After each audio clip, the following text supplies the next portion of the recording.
Well, because you see that little gap right there? That gap is the extension line offset. And that's something we have not really talked a lot about. So you don't have to go ahead and do this, but you probably want to watch. I'm going to cycle over to my Dimension Style Manager, and I'm going to go into Modify. And you're going to notice that on the Lines tab, which we have not really talked a whole lot about, we have the ability to suppress extension lines, which is kind of neat. Again, it doesn't happen often, but sometimes. But the one that I wanted to really focus on is this guy right here, just under the preview box. It talks a little bit about having these things that actually like extend and then the gap for them. Okay, I'm not going to do anything to change that. I just want to point out to you that that exists.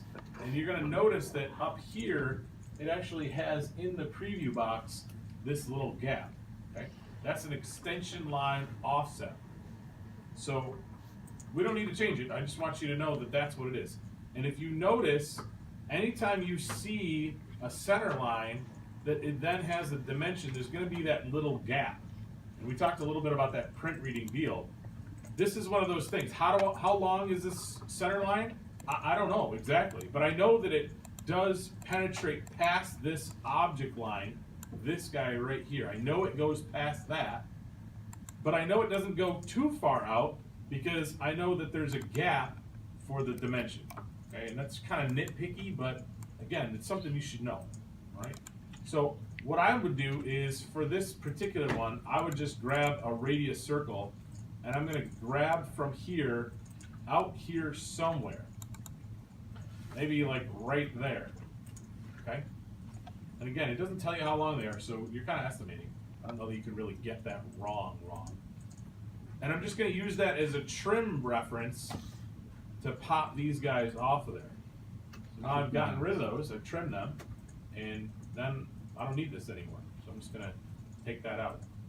And like I said, what's nice about that system is that it gives you these things as a uniform distance, right? They're going out there and they're sticking out the same amount, which is kind of nice. There's other ways to do it. You could grab it and you could slide it back down with the grip. You could obviously draw a line and cut it. But I like the circle technique just because it gives it that uniform look. So from this point, I'm just going to dimension this. And I think that you guys can really handle that on your own. Make sure you're doing it on the dimension layer. This is a good opportunity to flip to the dimension layer because you have multiple occurrences here. You're not going to want to do them all and then move them all. That's going to suck. So make sure you're flipping to the layer first, then going through here. Remember, just as a reminder, when you're doing these, like for this one, I'm just going to do with you here really quick.